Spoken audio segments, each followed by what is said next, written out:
Hello everyone and welcome to my bold and the beautiful 24. I hope everyone is having a wonderful day. Before we begin, please hit the subscribe button and give this video a thumbs up. This week on the bold and the beautiful, Hope Logan got heartbreaking news. Brooke Logan's daughter was summoned to the boardroom so the Forresters could deliver gut-wrenching sales numbers for Hope for the future.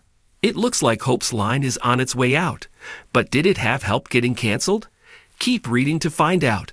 Here's what's coming up next on Bold and the Beautiful. Spoilers ahead. The Bold and the Beautiful spoilers reveal Hope Logan arrived at the Forrester Creations office, where Steffy, Ridge, and Carter Walton, Lawrence Street Victor, were waiting for her. Ridge explained that Hope for the future sales numbers were dismal, and rather than improving since last quarter, they have continued to drop. For all intents and purposes, it sounds like Hope's fashion line is about to be canceled and shut down. Rumor has it Hope Logan might be able to negotiate some sort of probationary period, and Ridge Forrester may agree to give her a few more weeks to try to make a miraculous recovery. The odds of Hope being able to convince the Forrester family to keep Hope for the future running are slim to none. B&B spoilers say the timing of the Hope for the future meeting is a bit peculiar. Viewers can't help but wonder if canceling Hope for the future has anything to do with Hope Logan kissing Steffy Forrester's husband Dr. John Finnegan, Tanner Novlin, a few weeks ago. It's a pretty huge coincidence that Steffy's first order of business after returning home from her kidnapping is holding a meeting to shut down Hope for the future. A popular, bold, and beautiful rumor floating around social media right now hints that Steffy may have tampered with the sales numbers so that she could convince her dad to shut down Hope's company. But wouldn't Carter have to be in on it too? It was a chilly evening in Los Angeles, the soft glow of the city lights casting a golden hue over the Forrester Creations office. Steffy Forrester sat at her expansive mahogany desk, her sharp blue eyes scanning over the latest quarterly reports for Hope for the Future, HFTF, her cousin Hope Logan's pet project.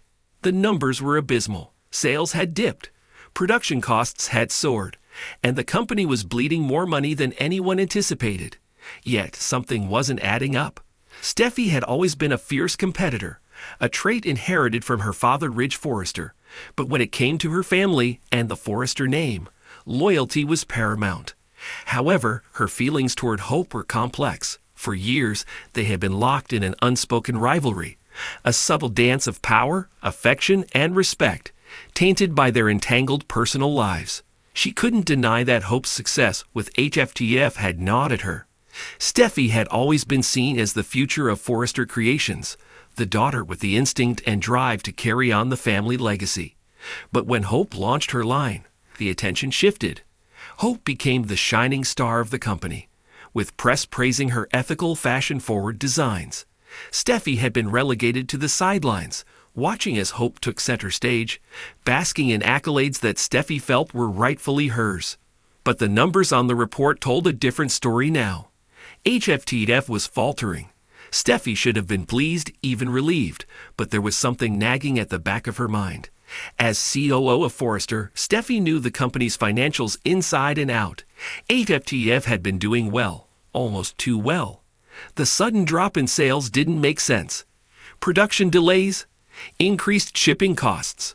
These issues felt manufactured, as though someone had deliberately thrown a wrench into the gears of Hope's success.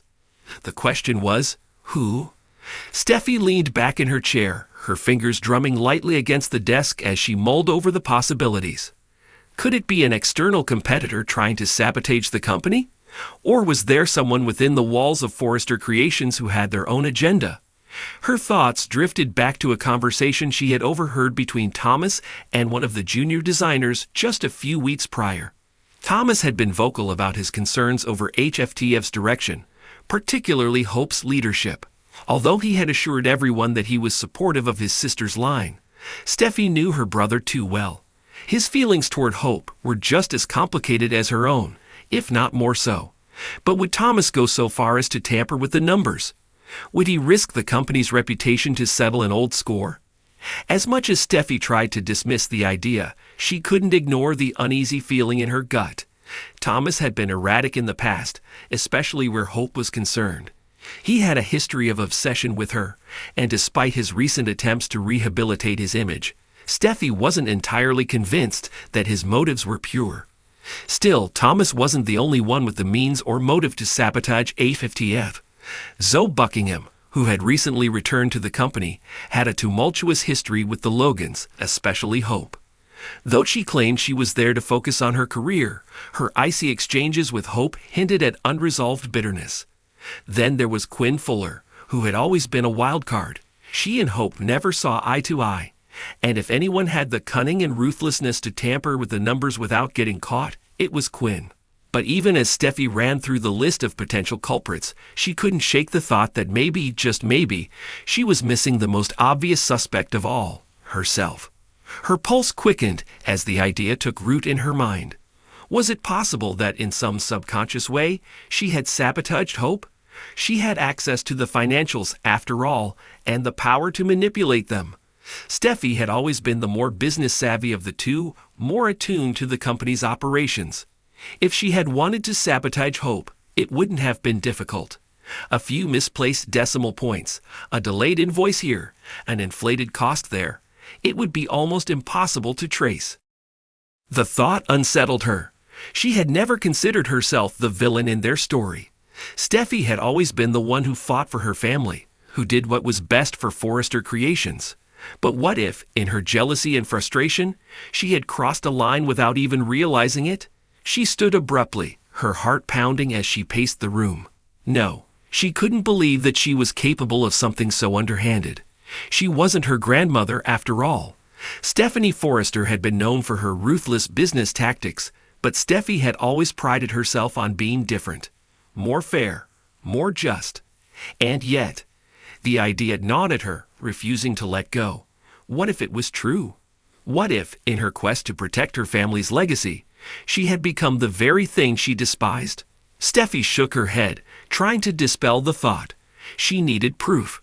If someone had tampered with the numbers, whether it was her or someone else, there had to be evidence. She marched over to her desk, pulling up the financial reports on her laptop. Her fingers flew over the keys as she searched for any discrepancies, any anomalies that could point to foul play. Hours passed, the glow of the screen casting shadows on her face as she pored over the data. Finally, she found it. A series of transactions that had been subtly altered, invoices that had been delayed, and payments that had been inflated. It was all there, hidden beneath layers of legitimate financial activity. Whoever had done this was careful, but not careful enough. Her stomach churned as she realized the implications. Someone inside Forrester Creations had deliberately sabotaged Hope's line. But it wasn't her. Steffi had been cleared of guilt. But now she was left with a new question. Who was behind it? She glanced at the clock. It was late, but she knew she couldn't rest until she had answers. Grabbing her phone, she dialed the one person who might have the answers she needed. As the phone rang, Steffi's mind raced with possibilities. When the voice on the other end picked up, Steffi spoke quickly, her voice laced with urgency. "We need to talk," she said, her heart pounding.